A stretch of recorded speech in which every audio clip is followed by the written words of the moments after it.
마음 치유. 용감한 사람처럼 행동하면 용감해진다. 웃는 표정을 지으면 행복감이 증가하고 찌푸린 표정을 지으면 불쾌해진다. 지금 나의 모습은 의식하지 못했어도 내가 의도적으로 선택한 결과다. 또한 내가 바라는 미래의 내 모습은 지금 달성된 것처럼 행동함으로써 이룰 수 있다. 일제유심조, 당나라로 유학가던 원효가 유골물을 마시고 깨달은 진리다. 원효의 깨달음은 1500년이 지난 지금 양자 물리학에 의해 입증이 되고 있다. 만물은 미립자로 구성되어 있다. 만물을 쪼개서 더 이상 쪼갤 수 없는 상태를 미립자라고 한다. 그런데 이 미립자가 입자인 동시에 파동이라는 사실이 이중 슬릿 실험을 통해 밝혀졌다. 미립자는 보이지 않을 때는 물결 형태의 파동으로 존재하다가 관찰을 하면 알갱이 같은 입자로 변한다. 누가 어떤 의도로 품고 바라보는 순간 눈에 보이는 현실로 나타나는 것이다. 기쁜 마음으로 바라보면 깊게 나타나고 얕은 마음으로 바라보면 얕게 나타난다. 이것을 번절자 효과라고 부른다. 마음에 따라 대상이나 현상이 달라질 수 있다는 것이다. 이에 대해 아인슈타인은 우주에는 인간의 상상을 초월하는 거대한 마음이 있다고 했고, 리처드 파인만은 우리는 마음이 어떤 원리로 대상을 변화시키고 새 운명을 창조하는지 한눈에 알 수 있다고 했다. 베르너 하이젠베르크는 이러한 미립자를 무한한 가능성의 알갱이들이라 불렀다. 인간이 원하는 것을 창조할 수 있는 가능성이 있다는 것이다. 나도 예전부터 마음의 힘을 믿었다. 과학적인 분석에 의한 것은 아니었지만 마음이 행동에 영향을 미친다고 생각했다. 할 수 있다고 생각하면 힘이 생긴다는 글귀를 언제나 마음에 간직했다. 하지만 정말 위급한 상황이 되자 그렇게 되지 않았다. 암인 것 같다는 진단을 받았을 때 나는 머릿속이 까맣게 탔다. 죽을지도 모른다는 두려움에 떨었다. 몸과 마음도 불안과 공포에 휩싸였다. 그래도 나는 주저앉지 않았다. 딛고 일어서 마음을 단단히 먹었다. 마음이 우선이라는 인식하에 긍정적인 마음을 갖고자 노력했다. 아침에 일어나면 5분 명상으로 하루를 시작하고 면역세포에 의해 암 종양이 사라지는 이미지 트레이닝을 했다. 부정적인 단어는 입에 담지도 않았고 부정적인 생각은 떠올리지 않았다. 어느 모임에 가도 부정적인 기운이 느껴지면 바로 자리를 떴다. 아침 저녁으로 거울을 볼 때마다 억지로 웃었고 잘하고 있다고 격려했다. 마음이 몸을 바꿀 수 있다고 믿고 반복하고 지속했다. 어떤 말이든 10,000번 이상 되풀이하면 그 일이 이루어진다는 인디언들의 속담을 믿고 의심하지 않았다. 명상으로 하루를 시작하다. 새벽 4시 잠에서 깨어난 나는 깍지를 끼고 기지개를 켠다. 상체를 앞뒤로 굽혔다 펴고 고개를 좌우로 돌려가며 자는 동안 뻣뻣해진 몸을 움직인다. 그리고 휴대폰 오디오를 재생시키고 벽에 기대고 앉는다. 음악과 함께 귀에 익은 목소리가 흘러나온다. 내 생에 단 하나뿐인 오늘, 특별하고 소중한 오늘이 시작되었습니다. 호흡이 원활하게 될 수 있도록 척추를 세워봅니다. 얼굴에 긴장을 풀고 미소를 지어보면서 부드럽게 눈을 감습니다. 흘러나오는 멘트에 따라 나는 두 손을 무릎 위에 올려놓고 얼굴에 미소를 지으며 눈을 감는다. 코로 숨을 들이마시고 코로 내쉽니다. 당연했다고 생각한 나의 호흡, 의식하지 않았던 나의 호흡을 의식합니다. 들숨 날숨 들숨 날숨. 내 몸은 편안해집니다. 들이마실 때 아침에 순수한 에너지가 온몸에 전해집니다. 숨을 내쉴 때 안에 있던 부정적인 감정이 나갑니다. 폐에는 100억 개의 세포가 있다. 폐의 최일선에서 혈액에 산소를 공급해주고 이산화탄소를 받아 배출하는 역할을 한다. 그 폐포 하나하나에 산소가 공급될 수 있도록 복식호흡을 한다. 눈을 손에서 떼고 천천히 눈을 뜹니다. 손을 눈에서 떼고 천천히 눈을 뜹니다. 손바닥은 눈에서 멀어지고 내 시야도 넓어집니다. 미소를 머금어 보면서 기분 좋은 하루를 시작합니다. 오늘은 특별한 날입니다. 오늘을 행복한 날로 선택하세요. 행복한 하루 되세요. 멘트는 그렇게 마무리된다.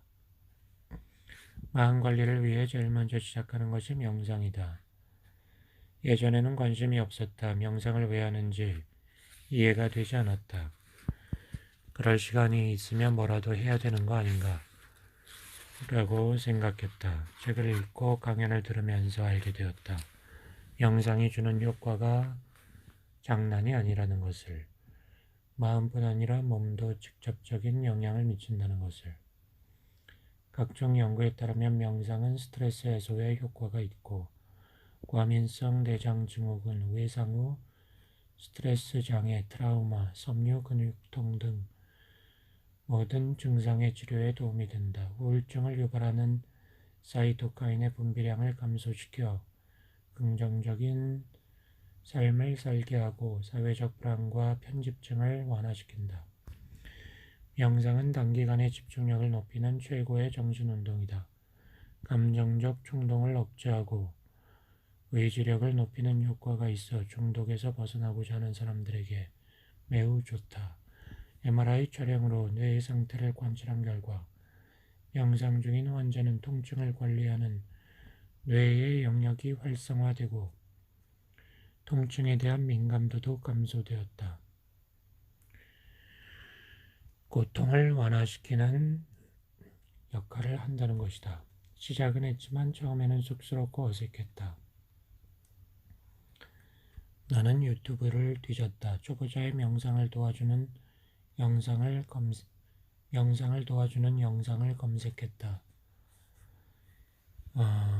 에일린 마인드 욕이라는 채널에 있는 5분 명상이 좋았다. 오늘은 언제나 특별하고 행복한 날로 시작할 수 있는 것은 이 특별한 명상 덕분이 아닌가 싶다.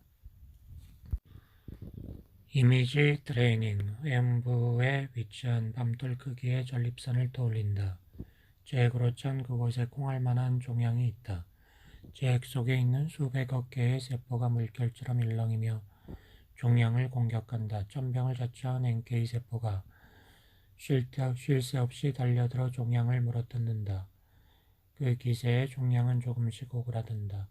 열리를 따고 온 적결구가 산소와 영양을 공급해주고 힘을 얻은 세포들은 활발히 움직인다. 태엽을 감은 시계추처럼 같은 동작을 부단히 반복한다. 종양은 점점 작아지고 어느 순간 사라진다. 미국 클리블랜드 병원 러너 연구소에서 청년과 노인들 대상으로 특별한 실험을 했다. 모니터에 손을 표시해 보여주며 머릿속으로 5초 동안 들어올리고 5초 동안 쉬는 방식으로 상상 운동을 하도록 했다.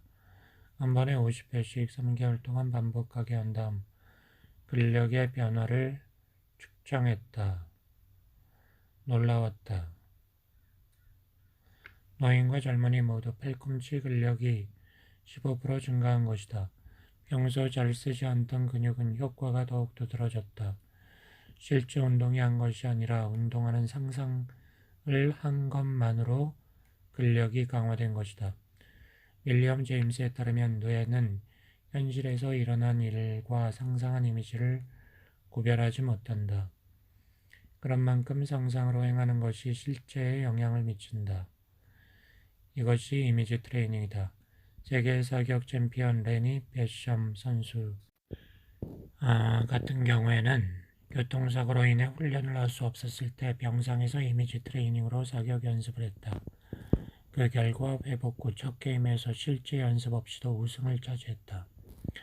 최근에 우리나라 국가대표 축구팀을 비롯해 여러 종목에서 실제 훈련과 병행에 실시할 정도로 널리 확산되었다. 나도 매일 아침 5분 영상에 이어 이미지 트레이닝을 한다. 전립선에 있는 암 종양을 제거하는 상상 훈련이다.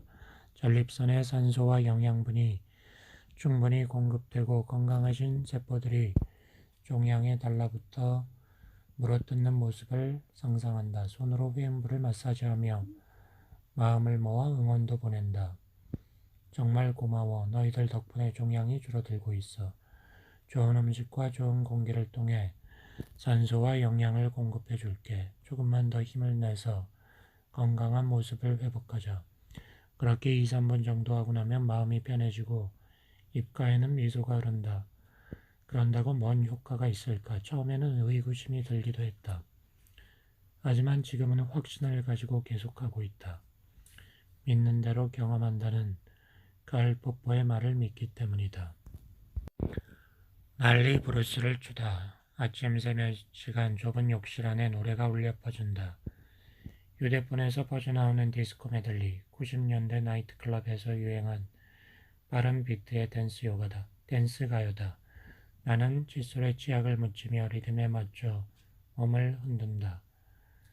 요란한 환호성이 배경으로 깔린다. 나는 샴푸질을 한다. 뛰기도 한다. 그런 모습이 거울 속에 비친다. 머리에는 거품이 흐르는데 헤드뱅잉까지 해야 된다. 난리 브루스가 아닐 수 없다. 그런 척 하다 보면 정말 그렇게 된다. 꿰차 심리학으로 전 세계 심리학 열풍을 일으킨 리처드 와이즈먼이 후속작 지금 바로 써먹는 심리학에서 강조한 핵심 내용이다. 그런 척 하다 보면 실제로 그런 감정을 느낀다는 것이다. 용감한 사람처럼 행동하면 실제로 용감해진다. 참을성 있는 사람처럼 행동하면 실제로 참을성이 높아진다. 웃는 표정을 지으면 실제로 행복감이 증가한다. 지금까지 우리는 그 역을 믿었다. 생각이나 감정이 바뀌면 행동도 바뀐다고. 와이즈만은 그것도 사실이라고 말한다. 결국 행동과 생각과 감정은 서로 영향을 주고 받는다는 것이다. 이에 따르면 지금 나의 모습은 의식하지 못했어도 내가 의도적으로 선택한 결과다. 내가 바라는 미래의 나의 모습은 지금 달성된 것처럼 행동함으로써 이룰 수 있다는 것이다.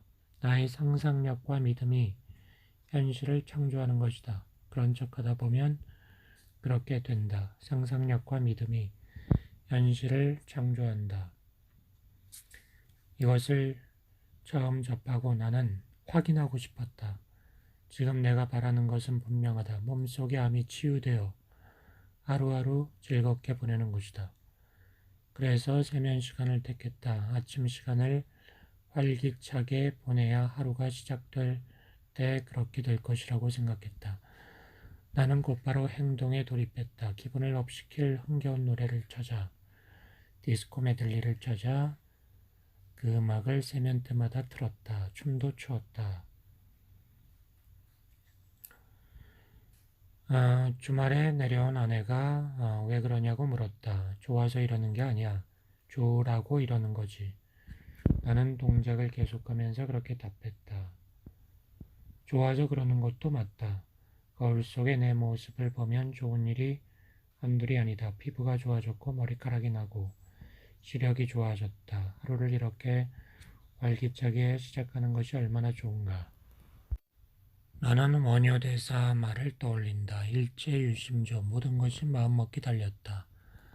동시에 마음이 행동에 영향을 미치듯 행동도 마음에 영향을 미친다는 윌리엄 제임스의 말도 떠올린다. 그래서 나는 난리 브루스로 하루를 시작한다. 두려움을 용기로. 총 관객 수 1760만 명으로 한국 영화 최다 관객을 동원한 영화 명량. 그중 한 명으로 영화를 관람한 나는 명대사를 기억한다. 독버섯처럼 퍼진 두려움이 문제지. 만일 그 두려움을 용기로 바꿀 수 있다면 용기는 100배, 1000배 큰 용기로 배가 될 것이다. 두려움을 용기로 바꾸기 위해 어떻게 해야 하느냐고 묻는 아들 이회에게 이순신이 말한다. 내가 죽어야겠지. 그 말처럼 이순신이 선택한 것은 진영까지 불태우고 출전한 결사항전이었다.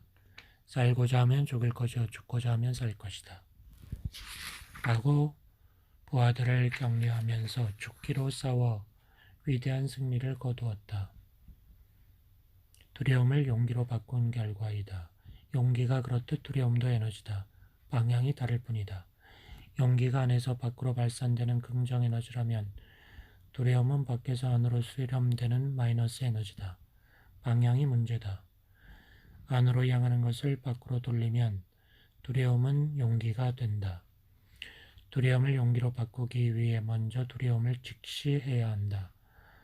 김한민 감독은 명량이 앞서 만든 최종 병기활에서 남이의 아버지 제가 연기했습니다. 그걸 통해 다음과 같이 언급한다. 두려움을 직시하면 그뿐 바람은 개선하는 것이 아니라 극복하는 것이다. 두려움의 본질을 직시하면 능히 극복할 수 있다는 말이다. 이모를 찾아서에서는 더 직접적 표현이 나온다. 눈 감지 말고 똑바로 봐. 두려움의 실체는 생각과 다를 수 있어. 그렇다. 두려움은 불확실성에서 기인한다. 실체를 모르니 불안한 것이다. 깜깜한 밤에 바위를 보면 기겁하지만 실체를 알고 나면 두려움은 사라진다. 두 눈을 부릅뜨고 대상을 바라보는 것. 그것이 두려움을 용기로 바꾸는 길이다. 읍내의원에서 암이란 진단을 받았을 때 나는 두려움을 느꼈다. 정신을 가다듬은 나는 명량의 대사, 니모를 찾아서의 대사를 떠올렸다. 암의 실체를 직시하기로 했다. 솔직히 나는 암에 대해 아는 것이 없었다. 방송 등을 통해 전해진 이미지로 알았다. 왜 암이 생겼는지, 암이 정말 불치의 병인지, 수술밖에 방법이 없는지 알아야 판단할 것이다. 그래서 나는 암에 대해 공부했다. 암을 치유한 사례도 다양하게 찾아보았다. 자연치유, 기능의학 등 대체의학도 공부했다. 그러자 용기가 생겼다. 그래서 지금 나는 명량 속 이순신 장군의 명대사를 가슴 깊이 되뇌인다. 독버섯처럼 퍼진 두려움이 문제지 두려움을 용기로 바꿀 수 있다면 용기는 100배, 1000배가 될 것이다. 거부취금. 내 친구가 행복하면 내가 행복해질 가능성이 15% 증가한다. 내 친구의 친구가 행복하면 10%, 내 친구의 친구의 친구가 행복하면 6% 증가한다. 2011년 미국의 심리학자들이 자신들의 연구를 종합한 행복도 전염된다는 책에서 설명한 행복의 전염성에 대한 내용이다. 한 사람의 행복이 다른 사람에게 영향을 미친다는 것이다. 중국의 심리학자 장원청은 심리학을 만나 행복해졌다 해서 구체적인 사례를 들어 감정의 전염을 얘기한다. 긍정적인 감정도 전염되지만 부정적인 감정도 전염된다. 부정적인 감정의 전염을 바이러스의 전염에 비유할 수 있다. 바이러스처럼 사람의 몸에서 다른 사람의 몸으로 전염될 수가 있는 것이다. 이것을 감정오염이라고 한다. 거부취금, 마음을 관리함에 있어 지침으로 삼기 위해 내가 만든 조어다. 부정을 버리고 긍정을 취한다 라는 뜻이다. 나는 이 단어를 화이트보드에 적어 거실 한가운데 걸어놓고 실천을 했다. 내가 환자라는 생각부터 버렸다. 일상치유는 암을 치료하는 것이 아니다. 내 몸과 마음을 재생시키는 것이다. 건강검진을 받았는데 안 좋은 것이 많았어요. 이번 기회에 모든 걸 정상으로 되돌리려고 다 바꿨어요. 살이 너무 빠졌다며 걱정하는 지인들에게 나는 이렇게 말한다. 암 발병 사실 또한 가족 외에는 알리지 않았다. 직장 생활도 평소와 다름없이 했고 지인들과의 관계도 유지했다. 다른 사람들의 부정적인 시선이 싫었기 때문이다.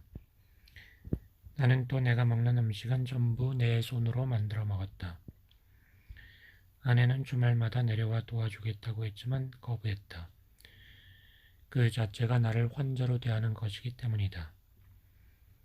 거부, 질금. 그것이 결국 오늘의 나를 만들었다. 있는 대로 경험한다. 태국에서는 코끼리를 이용한 서커스 공연을 많이 한다. 공연에 이용되는 코끼리는 어려서부터 길들여진다. 발목에 족쇄를 채운다. 다 자라서 성체가 된 후에는 가볍고 부드러운 줄로 바꿔 묶는다. 그 상태로 이동을 시키고 공연을 한다. 그래도 코끼리는 줄을 끊고 달아나지 못한다. 과거에 겪었던 실패의 경험 때문에 스스로 한계에 갇힌 것이다. 사람도 그렇다. 살아오면서 겪은 일들로 인해 스스로 한계를 짓는다. 그것이 굴레가 된다. 그것이 자신의 삶이라고 아무리 발버둥쳐도 벗어나지 못할 것이라고 시도조차 하지 않는다. 족쇄를 짠 코끼리가 되는 것이다. 스스로 자기 생각에 갇히는 것이다. 한계는 세상이 정해주지 않는다. 스스로 정할 뿐이다. 반면에 굴레에서 벗어나 능력을 발휘하는 사람이 있다. 자신을 믿는 사람이다. 자신에게 능력이 있음을 믿고 한계를 깨는 사람이다. 모든 인간은 자기 자신 이상이다 라고 헤르만 헤세는 데미안에서 말했다. 미국 사회학자 머튼은 이를 자기 충족 예언이라는 개념으로 설명한다. 자기가 예언하고 바라는 것이 실제 현실에서 충족되는 방향으로 이루어지는 현상을 가리키는 것이다. 어떤 예언이나 생각이 이루어질 것이라고 믿으면 그 믿음이 행동을 변화시켜 실제로 이루어지게 한다는 것이다. 철학자 칼 포퍼는 예언자의 예언 자체가 그것의 성취에 가장 결정적인 역할을 한다고 보았으며 심지어 생물학 같은 자연과학 영역에서도 기대가 미래의 실현에 역할을 한다고 강조했다. 믿는 대로 경험한다는 것이다. 암이라는 진단을 받았을 때 나는 한 가지밖에 생각하지 못했다. 수술해서 도려내는 것이다.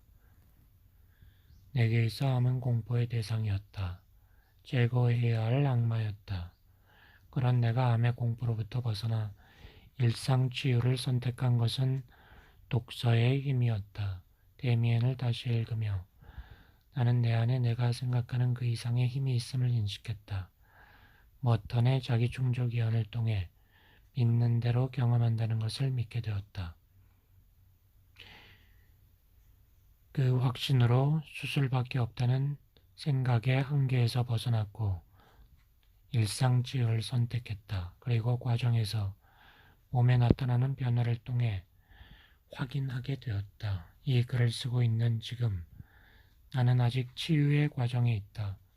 하지만 나는 완치되었다는 것을 전제로 하고 있다. 내가 믿는 대로 경험할 것이기 때문이다. 암, 내 삶의 축복이 되다. 몸이 변하고 마음이 달라진다. 암 진단을 받은 당시 나는 암에 대해 아는 것이 없었다. 빨리 수술하고 항암 치료를 받아야 된다는 생각뿐이었다. 건강관리에 대해서도 몰랐다.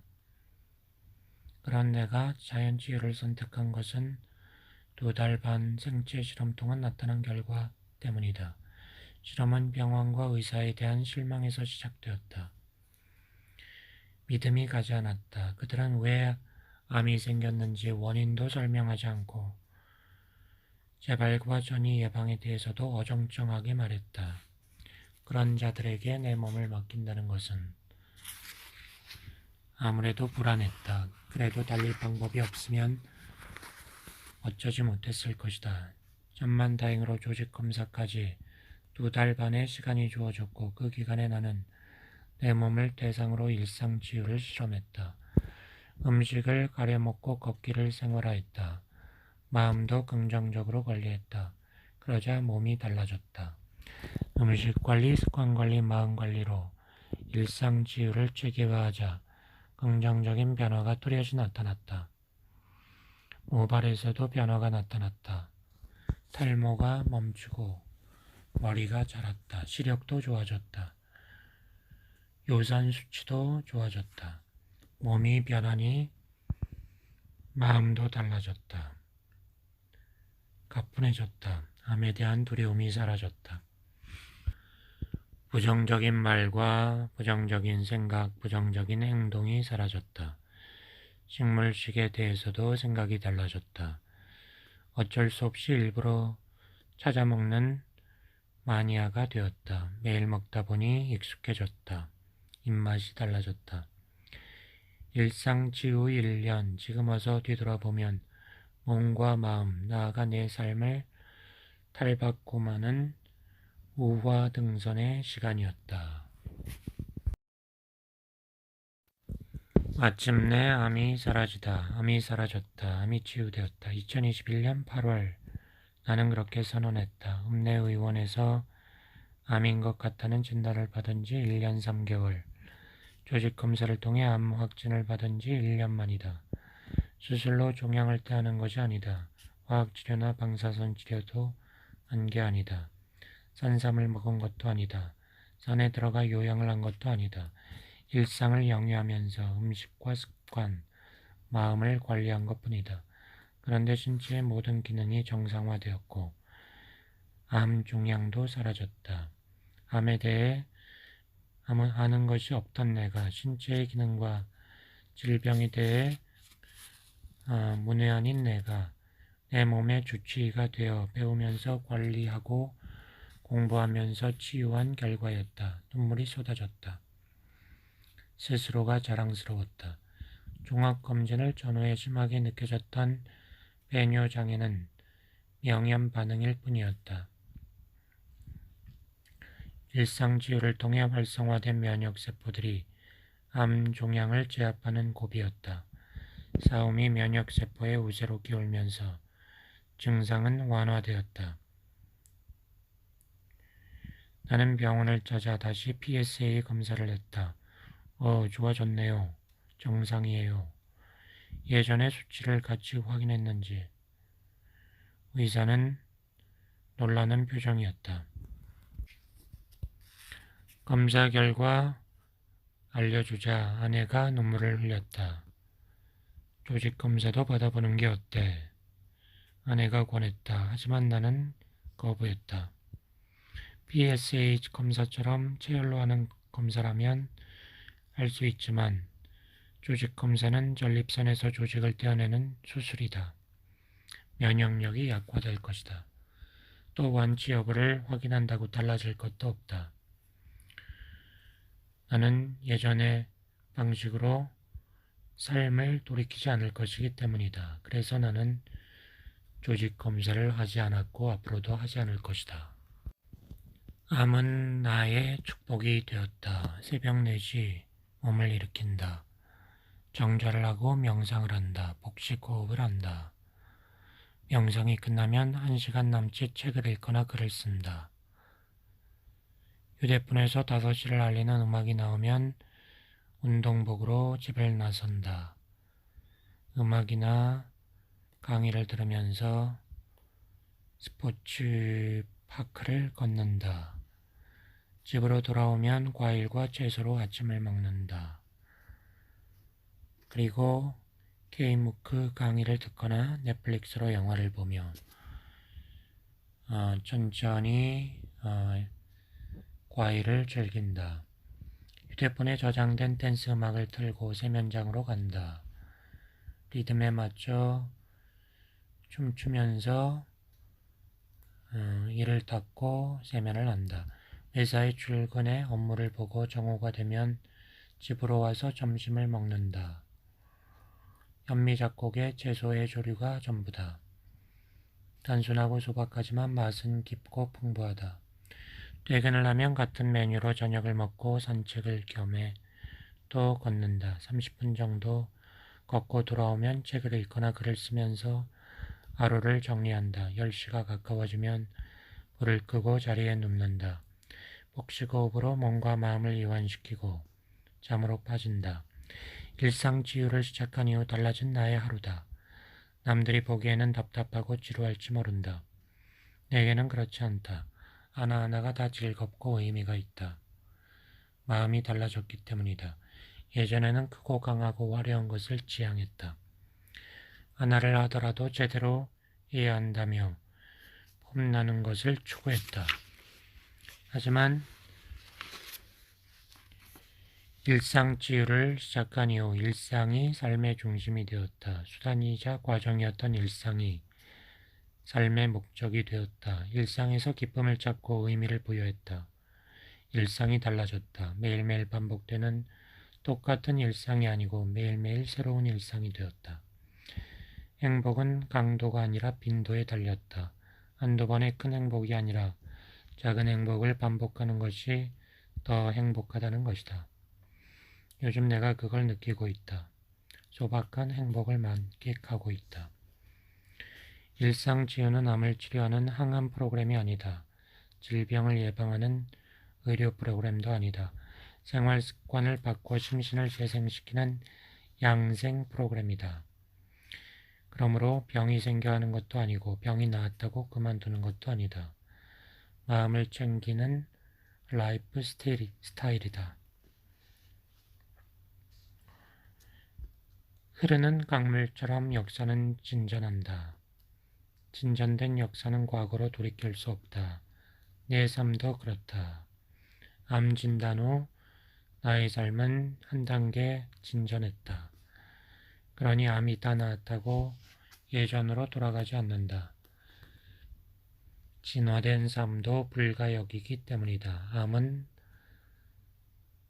나에게 선물이다.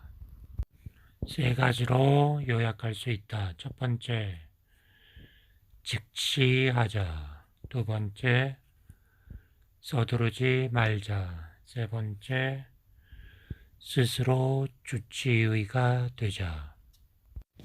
마지막으로 에밀리 디킨스의 시가 소개되어 있습니다. 내가 만일 한 마음의 상처를 먹게 할 수 있다면 나의 삶은 헛되지 않을 것이다. 내가 만일 한 생명의 고통을 덜 수 있다면 내가 한 사람의 고뇌를 식힐 수 있다면 내가 숨져가는 한 마리 새를 보금자리에 돌려보낼 수 있다면 나의 삶은 헛되지 않을 것이다. 에밀리 디킨슨. 이 마지막은 출판사의 사장님께서 인용하신 것 같습니다.